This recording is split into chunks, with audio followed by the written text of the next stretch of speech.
Bonjour à tous, bienvenue sur ce format replay, un format dans lequel je vous invite à découvrir un ancien épisode du podcast, un épisode qui a déjà été diffusé il y a plus ou moins longtemps. Si vous l'avez manqué, vous le découvrirez. Et si vous l'avez déjà écouté, vous pouvez le réécouter. C'est un épisode souvent qui a eu beaucoup de succès à sa sortie ou qui n'a pas eu le succès qu'il méritait d'avoir parce que le podcast était peut-être moins connu à l'époque aussi et que je vous propose de réécouter ou d'écouter aujourd'hui. Sans plus attendre, je vous laisse avec l'introduction habituelle et dans la foulée, l'épisode et la rediffusion de celui-ci. Voilà, merci beaucoup, à très vite sur le podcast. Ciao, ciao. Bonjour tout le monde et bienvenue sur Money Tree, le podcast qui vous parle d'investissement et de finances personnelles au sens large et sans tabou. Je suis Julien Calamotte, investisseur passionné et auteur du livre à succès S'enrichir grâce à l'immobilier. J'avais envie de partager ma façon d'investir, forcément, mais également de découvrir avec vous de nouvelles façons de faire fructifier notre argent. C'est pourquoi j'ai créé ce podcast pour y recevoir des invités qui nous partagent leur savoir et leurs expériences en toute simplicité. J'espère sincèrement que les échanges que je vais avoir avec l'invité du jour vont permettre d'enrichir vos connaissances autant que les miennes. Je vous souhaite une excellente écoute. Hello tout le monde, je suis très content de vous retrouver aujourd'hui, mais avant de démarrer cette capsule, j'aimerais vous remercier chaleureusement, vous qui nous écoutez chaque semaine, c'est vraiment grâce à vous que ce podcast fait son bout de chemin, et pas petit bout de chemin, j'insiste, pour ceux qui n'ont pas la ref, je vous invite à lire mon bouquin sur le sujet, donc on fait un bout de chemin ensemble, ça c'est cool, donc merci beaucoup, vraiment vos retours ils me motivent à fond, à vous proposer toujours plus de contenu, à aller chercher des invités toujours plus surprenants, toujours plus qualitatifs. Et ça, vraiment, j'insiste, c'est super. D'ailleurs, la semaine prochaine, on abordera un sujet qui sort de l'ordinaire et qui allie plusieurs supports d'investissement en même temps. Je vous en dis pas plus, vous verrez ça mercredi prochain. En attendant, continuez de parler du podcast autour de vous, à votre conjoint, à votre conjointe, déjà, puis à votre famille, vos amis, vos collègues de boulot, votre réseau en local et bien sûr sur tous vos réseaux sociaux, c'est très important. C'est comme ça que, associé à la qualité des invités que je reçois, ce podcast gagnera la visibilité qu'il mérite. Et voilà, et en fait, c'est tout ce que je peux souhaiter pour ce podcast. Donc j'espère que vous le souhaitez aussi, vous qui nous écoutez régulièrement. Un grand merci d'ailleurs particulier à tous ceux qui ont laissé un avis dernièrement, sur Apple Podcast notamment. Je pense à Sébastien, Falco, Roro Pung, des notes 5 étoiles aussi sur Spotify. Je ne sais pas qui vous êtes parce qu'on ne peut pas laisser de commentaires, mais vraiment merci, continuez à le faire, ça nous aide beaucoup. Et puis je remercie aussi nos fidèles auditeurs et auditrices qui partagent régulièrement leurs écoutes, notamment sur Instagram. Et je pense entre autres à David, le plaquiste de l'immobilier, à Estelle, à Tarte au citron, Artimo, voilà tous ces pseudos que je vois passer régulièrement et qui me font du feedback. Donc merci beaucoup. Désolé si j'en oublie et j'en oublie forcément, mais n'hésitez pas à taguer le podcast sur LinkedIn, sur Instagram, sur Facebook et à me taguer également. Donc Julien-invest. Quand vous parlez d'un épisode, c'est important aussi que je puisse relayer tout ça et vous identifier.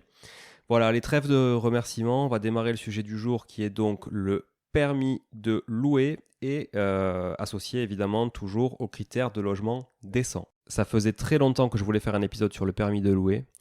J'ai pas pris le temps de le faire parce que franchement, vous allez le voir, l'épisode c'est quand même un gros morceau, c'est un gros sujet, il est très mal adressé et assez méconnu je trouve des investisseurs, donc ça me tenait à cœur de le faire, mais vous commencez à me connaître maintenant. J'aime bien parler de sujets que je maîtrise, j'aime pas trop donner de fausses informations, j'aime bien être assez exhaustif aussi quand je partage une information, donc il me fallait quand même un minimum de temps, et c'est vrai qu'entre toutes les activités, ça a été un peu compliqué de se poser. Voilà, j'ai pris le temps aujourd'hui, j'enregistre cet épisode, il est 19h45, on est mardi, l'épisode va sortir demain matin à 3h. Donc si vous voulez, et je ne vais pas évidemment le publier dans la nuit, donc je vais tout programmer ce soir, ça veut dire que ça me tenait tellement à cœur cet épisode, je voulais absolument vous le sortir. Donc j'ai mis les moyens, on va dire, pour vous le sortir. J'espère qu'il vous plaira. Alors ça va être un épisode un peu peut-être technique, lourd à digérer. Donc je vous invite très franchement à l'écouter à plusieurs reprises, voire n'hésitez pas à revenir en arrière. Voilà, écoutez-le peut-être en version un peu accélérée au départ, puis revenez en arrière, posez-vous sur certaines parties qui méritent de creuser un petit peu plus. Donc c'est quoi le permis de louer ? Alors, c'est une mesure qui a été mise en place par la loi Allure, que tout le monde connaît, hein, tous les bailleurs connaissent la loi Allure aujourd'hui, et qui est entrée en vigueur depuis 2016 dans près de 450 communes en France. Dans ces communes, on retrouve Albi, pour ceux qui sont du sud-ouest, depuis peu, on retrouve Besançon, Béziers, Colombes, Dunkerque, Mérignac, Roanne, etc. Vous voyez, il y a plein de communes en France, donc 450 quand même, c'est pas mal, qui ont mis en place ce permis de louer. Et une ville aussi qui s'appelle Bip, dans laquelle j'investis pas mal et donc je connais très bien en matière locative. Et c'est pourquoi je commence à pas mal maîtriser le sujet et je voulais vraiment vous en parler. Donc certaines communes ont juste mis en place une déclaration de mise en location, voilà, ce qui n'implique pas d'avoir une autorisation et donc de permis de louer. Là, on parle, nous, aujourd'hui, de la vraie autorisation de mise en location, donc du vrai permis de louer. En fait, le nom officiel du permis de louer et donc de la documentation qui va avec, c'est la demande d'autorisation préalable de mise en location de logement. Voilà, donc c'est un peu plus long qu'un permis de louer. Pour les puristes, le numéro du CERFA, c'est le 15 652. En gros, on te donne le droit de louer, quoi. Donc c'est pour ça qu'on appelle ça un permis de louer. Cette autorisation, elle concerne les logements qui ont vocation à être loués nus comme meublés et utilisés en résidence principale. Ça veut dire quoi? Ça veut dire que si vous voulez louer en saisonnier ou en courte durée, vous n'êtes pas contraint à cette autorisation et donc vous pouvez louer à peu près n'importe quoi, on va dire, hein, si on fait des raccourcis, du moment que vous le faites de manière ponctuelle et non pas sur un bail nu ou un bail meublé. Alors ça consiste en quoi finalement ce permis de louer? En fait, le permis de louer se base principalement sur des critères de logement décent qui sont indiqués dans les textes de loi et c'est sur ça qu'on va insister aujourd'hui. Donc un logement, pour être qualifié de logement décent, il doit répondre à 5 critères principaux.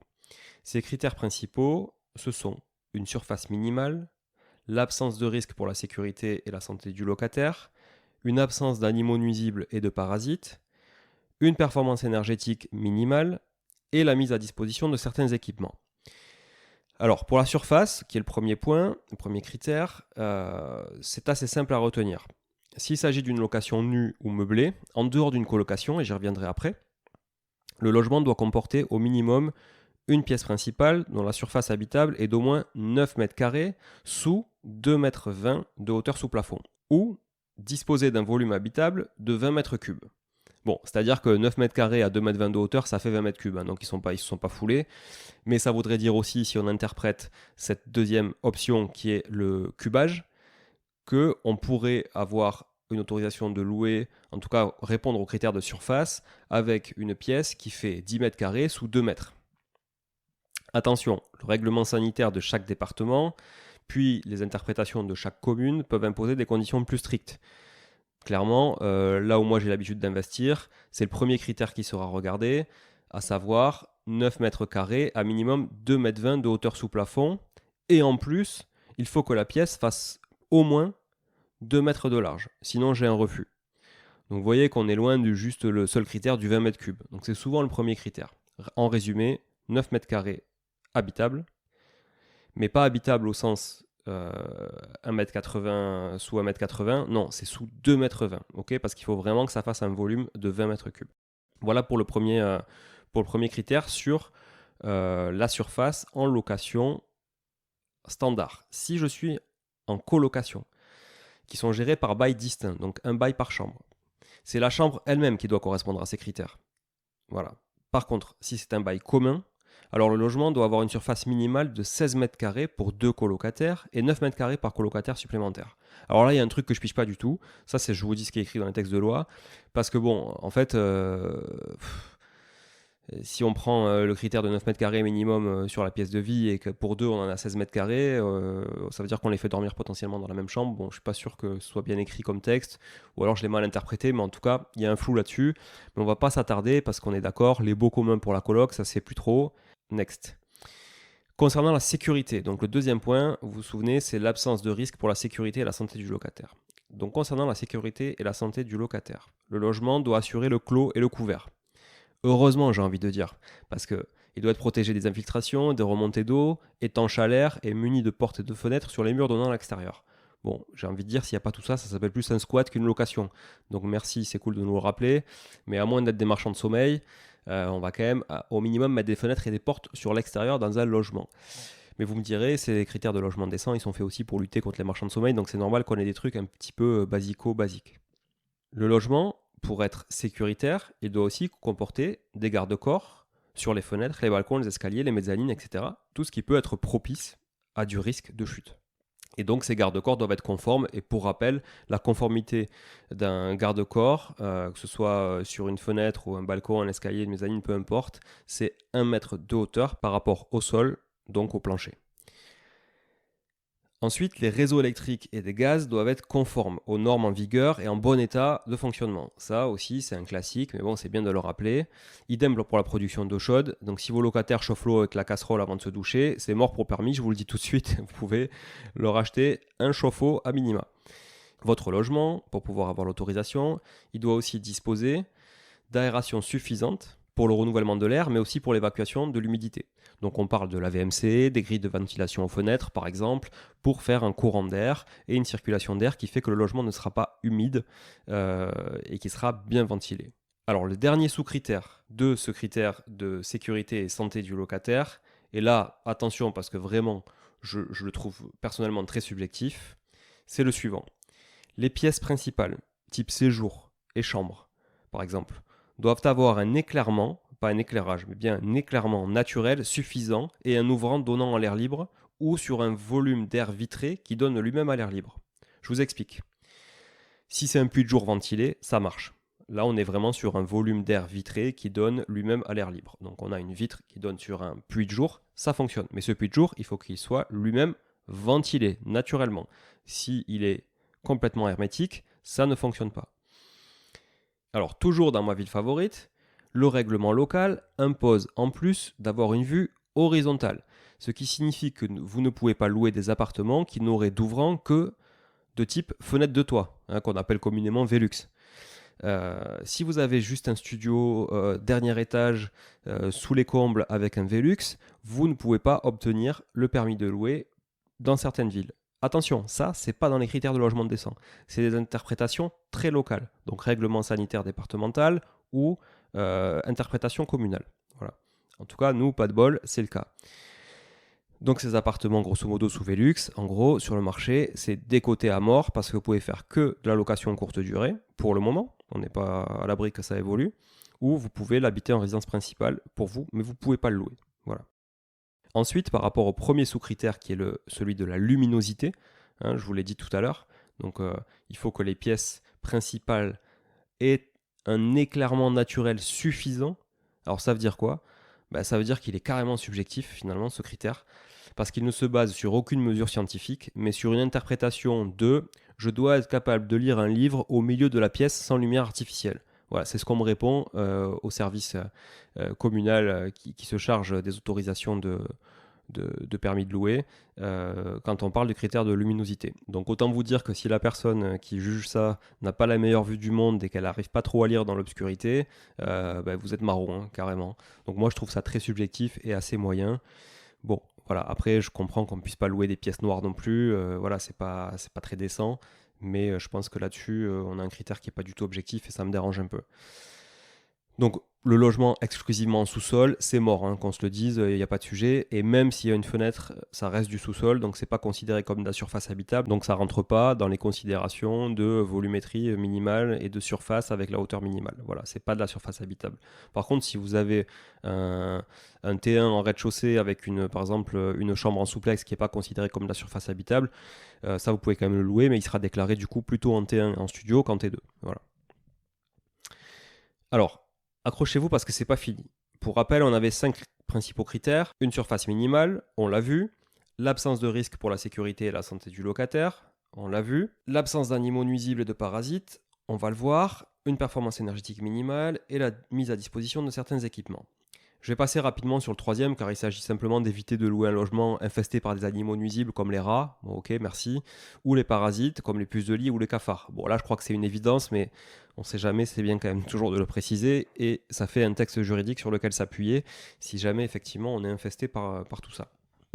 Alors en ce qui concerne le quatrième critère qui est la performance énergétique minimale. Donc cette performance, elle est calculée par le fameux DPE. C'est bien à la mode en ce moment, ça fait des semaines et des mois qu'on en entend parler, et on va en entendre parler pendant encore quelques années. Donc le logement, lui, pour qu'il réponde à ces critères de décence, il doit avoir une consommation d'énergie inférieure à 450 kWh par mètre carré de surface habitable et par an. Surface habitable, je rappelle, c'est ce qu'on appelle communément la caresse dans les copros, donc c'est hors cave, hors garage, etc. Bon voilà, les balcons, les terrasses et autres.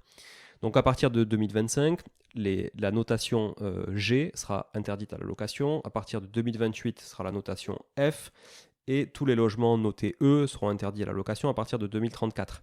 Donc ça vous laisse 12 ans pour rentrer entre A et D et faire les travaux nécessaires. Travaux nécessaires, je passe rapidement, je fais une parenthèse, mais c'est souvent isolation par l'intérieur ou l'extérieur, dépendamment de ce qui est fait, avec un grammage minimum, évidemment. Ça va être pompe à chaleur, qui est quasiment impossible dans les centres-villes historiques, puisque vous demandez à un ABF de mettre une pompe à chaleur, ça va être très compliqué d'avoir son accord, à moins qu'elle ressemble à des dispositifs du XVIIIe siècle, mais je crois que ça n'existait pas trop à l'époque. Et puis après, vous avez d'autres, évidemment, les ballons d'eau chaude, etc., les éclairages, bon bref, l'isolation par le sol aussi, au plafond et autres. Je vous invite juste à lire un DPE et vous avez toutes les préconisations. Et vous pouvez faire aussi aujourd'hui un DPE projeté. Les organismes de diagnostic vous proposent ça. Donc le DPE projeté, en fonction d'un devis de travaux que vous allez avoir et des travaux que vous envisagez, comme son nom l'indique, vous projetez la notation que vous aurez une fois ces travaux-là effectués.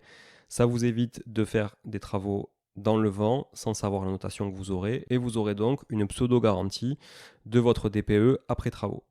Parenthèse fermée, s'agissant des équipements du coup, donc ça c'est le 5e critère, la mise à disposition de certains équipements.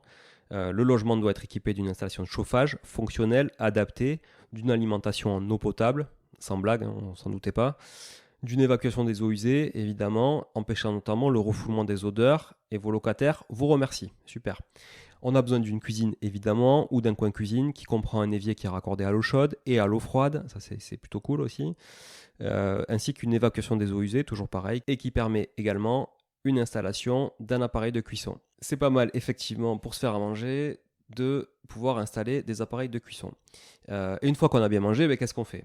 Et il nous faut évidemment prévoir des sanitaires à l'intérieur du logement, c'est mieux. Parce que je vous vois venir les Parisiens avec vos chiottes sur le palier et les chambres de bonne dissociées, ça se voit souvent.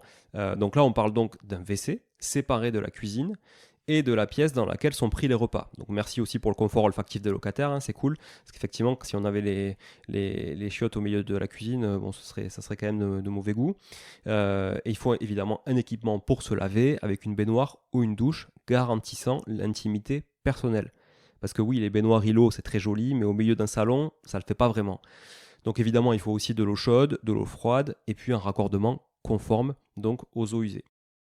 Bon, c'est cadeau les Parisiens, je reviens sur ce que je disais, si votre logement il est constitué que d'une seule pièce, vous avez quand même l'autorisation d'avoir un WC à l'extérieur, il faut juste qu'il soit facilement accessible et situé dans un même bâtiment. Investisseurs parisiens, vous êtes sauvés. Bon, je dis parisien, après j'avoue, dans toutes les grandes villes et dans les vieux immeubles qui ont un peu d'histoire, il y a toujours ce genre de choses. Voilà, mais en tout cas, sachez que vous avez finalement le droit d'avoir un WC séparé si vous êtes dans le cadre d'un studio ou d'un T1. Et donc vous êtes, on va dire, allez, en gros sur le même palier, quoi. Voilà. Dernier point, et pas des moindres, vous devez proposer à vos locataires un éclairage suffisant dans les pièces et les accès. Donc ça ne suffit pas d'avoir un éclairement naturel suffisant, comme on l'a dit tout à l'heure, il faut aussi un éclairage artificiel suffisant dans les pièces. Donc vous me jetez toutes les bougies, c'est fini, vous raccordez tout à l'électricité, et avec ça vous avez un logement décent. Le réseau électrique doit aussi permettre de faire fonctionner des appareils ménagers, je cite, indispensables à la vie quotidienne. On n'en saura pas plus, chacun voit ce qui est indispensable à sa porte. Alors, maintenant, quels sont les risques si on loue un bien sans autorisation, donc sans ce fameux permis de louer? Le locataire, lui, il peut et il doit même exiger de voir votre autorisation. Enfin, surtout s'il a des doutes sur la décence du logement. Si vous ne lui fournissez pas et que le logement ne respecte pas les critères qu'on vient d'énumérer, le locataire est en droit de vous l'indiquer par écrit en précisant ce qui n'est pas conforme. Si vous acceptez ça, très bien, vous devez juste répondre par un recommandé en précisant les travaux de mise en conformité que vous vous engagez à effectuer et sous quel délai vous allez les faire. Si vous refusez, ou que vous faites un déni complet de tout ça, ou que vous êtes de mauvaise foi, ou peu importe la raison, le locataire peut vous mettre en demeure de réaliser des travaux de mise en conformité. Là, vous avez 2 mois pour répondre. Et si vous ne le faites pas ou que vous l'avez fait mais que le désaccord persiste, votre locataire au bout de 2 mois pourra faire appel à la commission départementale de conciliation ou même saisir directement le greffe du tribunal. Ça va dépendre de sa patience. Attention, en aucun cas le locataire ne doit cesser de payer le loyer pour ces raisons-là. Tant qu'il n'y a pas eu de décision judiciaire, lui, il doit continuer de vous payer le loyer. Ça va de soi. Par contre, attention, si le juge constate en faveur du locataire, là, vous allez être soit contraint de faire les travaux, bien évidemment, mais aussi on peut vous imposer une baisse de loyer et de payer éventuellement des dommages et intérêts au locataire qui aurait été lésé pendant tout le temps où le logement aurait été loué indécemment. Pour éviter ça, la démarche, elle est assez simple. Vous envoyez le CERFA. Je vous rappelle le numéro, si vous voulez le chercher sur Google, c'est le 15 652. Vous envoyez ce CERFA au service de la mairie en charge du sujet. Ça peut être le service communal d'hygiène et de santé par exemple. Vous leur envoyez les diagnostics techniques les plus récents que vous ayez sur l'appartement. Vous joignez aussi quelques photos éventuellement des travaux entrepris ou à entreprendre. C'est pas obligatoire, mais ça peut appuyer votre dossier et ça peut peut-être éviter une visite si votre logement est absolument nickel et que tout se voit sur les photos. Puis ils vous contactent pour caler une visite du logement, si nécessaire, donc s'ils ont vraiment besoin de se déplacer. Vous aurez un retour ensuite qui vous accordera le permis avec ou sans réserve, ou qui vous refusera tout simplement le permis de louer. Si on vous refuse le permis, on est clair, refus égale vous ne pouvez pas louer, donc votre bien ne vaut plus rien. Je vous annonce, vous allez perdre 20 à 25% de valo sur le marché. Si le permis est accordé avec réserve, ça peut être par exemple le fait qu'il manque une grille de ventilation dans les fenêtres.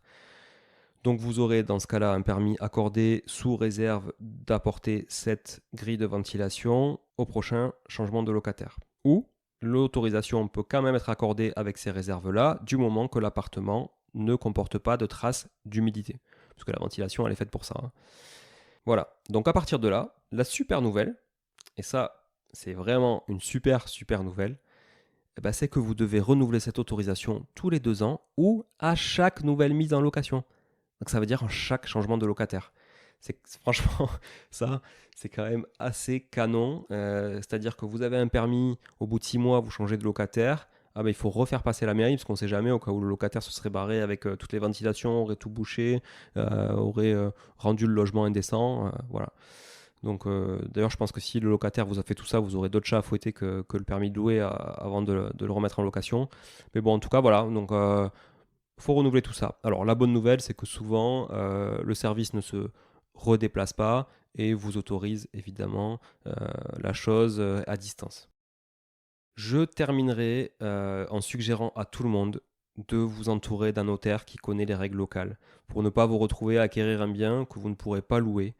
Parce que oui, l'obtention du permis de louer, elle n'est pas obligatoire pour vendre un bien, puisque vous pouvez vendre un bien à quelqu'un qui ne va pas le louer, donc vous pouvez le vendre sans permis de louer. On s'en fout, si le mec va l'habiter, pour lui, on s'en fout d'avoir un permis de louer, on s'en fout même en fait de remplir les critères de logement décent, puisque il n'est pas obligé de louer son logement. Donc en fait, ce n'est pas une obligation légale à annexer à la vente. Donc vous pouvez très bien acheter un logement sans avoir connaissance de ça et vous faire bananer. J'ai vu passer des trucs sur les réseaux de personnes s'étant engagées sur des acquisitions d'immeubles en entier, dans des zones assujetties au permis de louer, sans même en avoir la connaissance. Camille, si tu m'écoutes, je t'embrasse. Je sais que tu as eu quelques déboires avec tout ça. Et je pense que Camille, si elle avait été bien informée en amont, 1, par les agents immobiliers qui font souvent mal leur taf, et 2, par un notaire peut-être local qui connaît bien le sujet, elle aurait évité quelques peut-être nuits blanches à se poser des questions sur tous ces critères de permis de louer en amont. Parce que oui, ce sont souvent dans des villes pas chères qui attirent les chasseurs de ces fameux immeubles de rapport, les fameux IDR, que l'on retrouve cette obligation. Pourquoi ? Parce qu'en fait, le but, il est très clair, c'est de redorer la qualité de l'offre de logement, de lutter contre l'insalubrité et les marchands de sommeil. Voilà. Et c'est très bien, en fait, c'est une bonne mesure que le permis de louer. Et je pense qu'il va se déployer dans de plus en plus de villes en France, et c'est très bien pour la salubrité de l'offre, c'est très bien pour faire monter aussi les prix des loyers, et donc, in fine, de faire aussi monter les prix de l'immobilier dans des villes dans lesquelles vous voulez ou vous allez être actif, ou vous êtes déjà même actif. Voilà. Donc pour conclure sur cet épisode, très bonne mesure que le permis de louer. attention, renseignez-vous bien, réécoutez l'épisode, écoutez-le si vous avez les moindres doutes, renseignez-vous sur le site service public, vous avez tout en détail sur les critères de logement décent. J'ai rien inventé, hein, je n'ai fait que reprendre des textes de loi à ma manière, mais en tout cas, voilà, vous ne pouvez pas dire qu'aujourd'hui, après cet épisode, vous êtes ignare sur le permis de louer, vous avez tout en tête et vous pouvez vous fier à ça pour acheter dans des zones assujetties au permis de louer en toute connaissance de cause. Voilà. J'en ai fini, c'est une capsule un peu longue, mais je pense que c'était un sujet quand même important. Je vous remercie encore, je l'ai fait au début, mais franchement, je vous remercierai jamais assez d'être là. Continuez de nous écouter, parlez du podcast autour de vous, mettez-nous des notes, des 5 étoiles partout, je veux voir des 5 étoiles partout. Franchement, parlez-en un max. Merci beaucoup d'être là. Je vous dis à très vite pour de nouvelles aventures et dès la semaine prochaine sur cet épisode un peu particulier. Allez, petit indice, ça allie crypto-monnaie, immobilier, pierre-papier. Franchement, un peu tous les sujets et je crois que ça va vraiment vous plaire. Merci beaucoup. À très vite pour de nouveaux épisodes. À la semaine prochaine. Ciao, ciao. Bon, si vous êtes là, c'est que vous avez écouté jusqu'au bout et a priori, l'épisode vous a plu. Si c'est bien le cas, n'hésitez pas à le partager autour de vous. Notez ce podcast sur Apple Podcast et Spotify en laissant un commentaire 5 étoiles. Je ne vous le répéterai jamais assez, mais c'est grâce à vous que ce podcast vit aujourd'hui et peut continuer de vivre en vous proposant un contenu toujours plus qualitatif. Merci encore, je vous retrouve très vite sur un nouvel épisode de Money Tree. En attendant, je vous souhaite la meilleure des réussites dans vos projets et un bon enrichissement. À très bientôt.